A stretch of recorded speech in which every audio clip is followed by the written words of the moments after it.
نقلی پلکیں لگانا شرعاً جائز ہے کہ نہیں؟ دیکھیں، اگر تو یہ کسی انسان کی ہی بنائی گئی ہیں، نقلی پلکوں سے مراد دوسرے کی پلکیں، اگر وہ بال انسانی بال استعمال کیے گئے ہیں تو پھر تو یہ ناجائز ہے، اور انسانی بال نہ ہوں، کسی اور میٹیریل سے اس کو تیار کیا گیا ہو تو پھر اس میں نیت کا دخل دیکھا جائے گا۔ اگر تو مردوں کو دکھانے کی نیت ہے فرض کر لیں، یا کسی کو دھوکہ دینے کی نیت ہے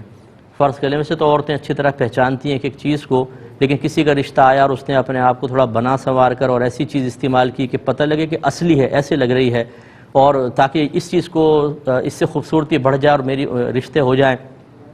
اگر یہ دھوکہ دینا مقصود ہو، اگر مردوں کو دکھانا مقصود ہو، پھر بھی شرعاً جائز نہیں۔ اور اگر دھوکہ دینا مقصود نہیں ہے،